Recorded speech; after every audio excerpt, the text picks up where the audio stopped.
Hola, mi nombre es Itzel Natividad Nava Suárez, soy parte del equipo número 3 del grupo 402 y les voy a presentar el tema de adaptaciones celulares al estrés.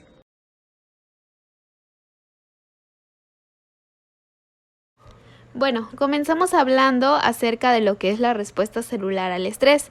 Tenemos una célula normal que está estructurada a través de su morfología y está limitada por el metabolismo, por su diferenciación y su especialización. Esto nos ayuda a que el organismo pueda estar en un equilibrio. A esto lo llamamos homeostasis. Ahora bien, ¿qué pasa cuando la célula se enfrenta a una situación de estrés? El equilibrio cambia y sucede lo que es la adaptación. Espera, ¿pero qué es la adaptación o cuáles son las adaptaciones? Estas son cambios reversibles en el número, puede ser también en el tamaño, en el fenotipo, la actividad metabólica o las funciones de la célula. Esto en respuesta a una situación de estrés. Con estas adaptaciones, la célula sigue consiguiendo el equilibrio en el organismo. Estas adaptaciones pueden ser ya sean fisiológicas o patológicas. Cuando hablamos de las fisiológicas, estas representan respuestas de la célula causadas por estímulos ya sean por hormonas o mediadores químicos endógenos o exigencias causadas por un estrés mecánico como sucede con los músculos. En cuanto a las patológicas, son respuestas que permiten a la célula modificar su estructura y función y ayudando a evitar las lesiones. Hay 4 adaptaciones fundamentales.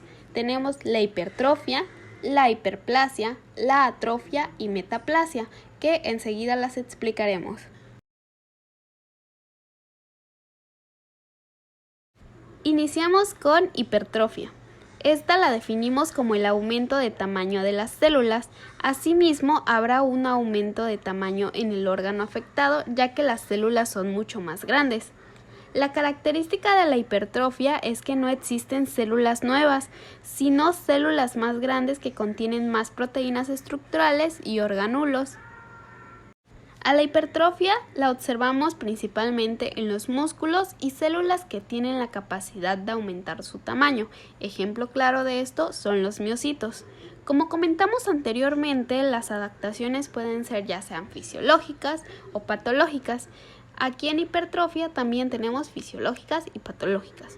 Cuando hablamos de fisiológicas se deben muchas veces a una exigencia funcional y a una estimulación de hormonas y factores de crecimiento. Un ejemplo de esto son las personas que van al gym. Digamos que una persona delgada que está acostumbrada a cargar pesas de, 5 kilogramos y empieza a cargar pesas de 50 kilogramos, se aumenta la demanda funcional y hay un mayor esfuerzo y las células necesitan de más energía. Por lo tanto, se hipertrofian y pues el músculo también aumenta de tamaño. Otro ejemplo, por lo que es la causa de estimulación de hormonas, es cuando una mujer se embaraza. El útero se aumenta de tamaño para poder mantener al producto, entonces estas células se hipertrofian también. Ahora hablemos de hipertrofia patológica. Esta se ve principalmente cuando existe una patología. Un ejemplo es cuando hay una presión alta, el corazón tiene que bombear más sangre y más rápido. Entonces, por el mayor esfuerzo, este se hipertrofia.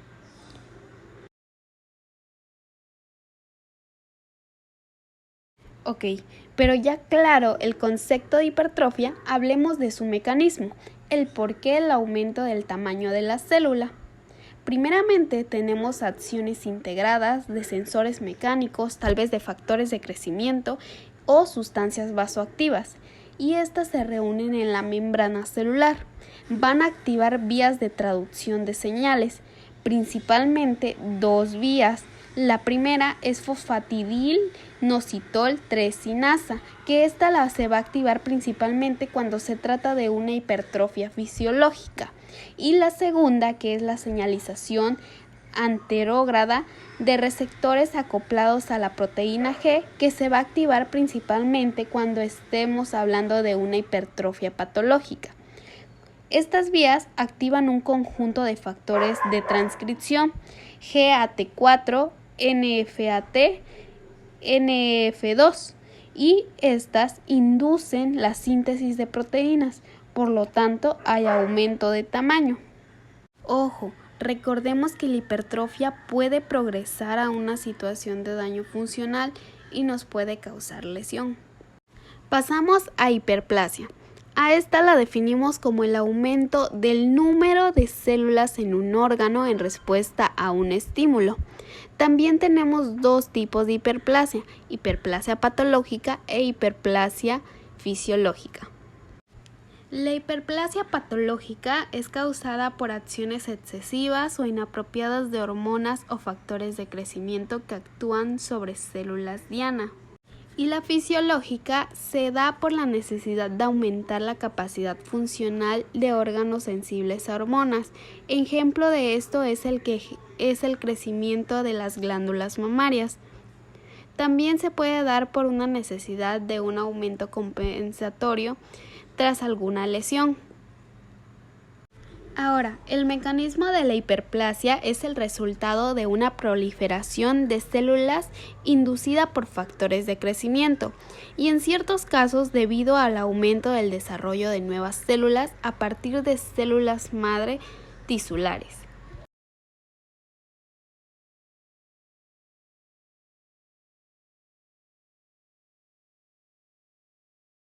Pasamos a atrofia.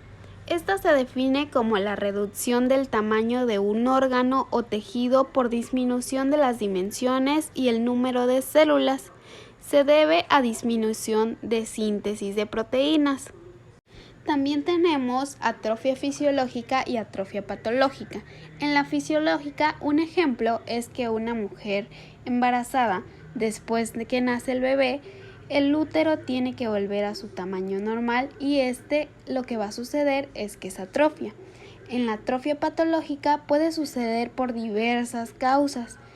Puede ser que sea por falta de actividad, que es la atrofia de desuso, tal vez por pérdida de inervación, que es la atrofia por denervación, por alguna disminución del riego sanguíneo, que es la isquemia, por una nutrición inadecuada, que la denominamos desnutrición, ya que el organismo necesita energía y recurre a la energía de las células, y también por pérdida de estimulación endocrina. Por decir, un ejemplo de esto son las glándulas mamarias.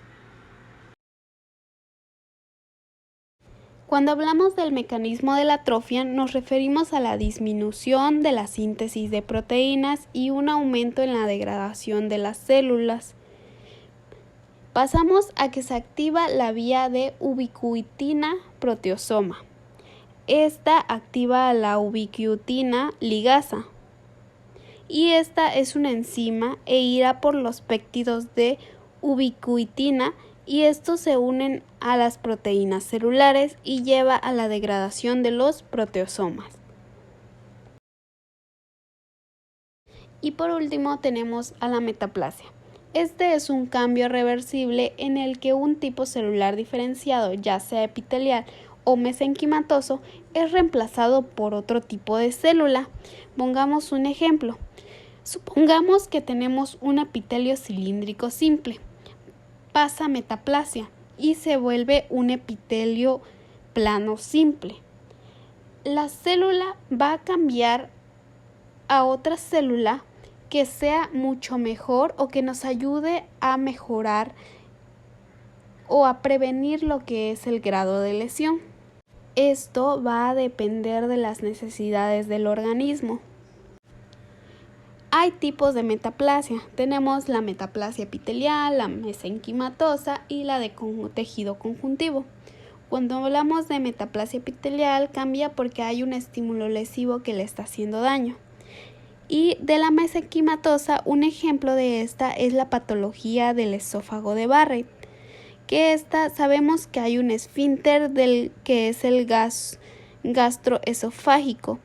Evita que los líquidos gástricos pasen desde el estómago hacia el esófago. Cuando falla, pasa pues que los fluidos gástricos suben al esófago y causan un daño lesivo. Y su epitelio plano simple se convierte en epitelio cilíndrico, igual al que se encuentra en los intestinos. para que no reciba tanto daño. Y en la metaplasia de tejido conjuntivo se ve la formación de cartílago, hueso o tejido adiposo en el tejido que normalmente no tiene nada de estos elementos. Pasamos al mecanismo de la metaplasia. Pues es consecuencia de una reprogramación de células madres que se sabe que existen en los tejidos normales o de células mesenquimatosas no diferenciadas. Pasamos a otro tema que es acumulaciones intracelulares.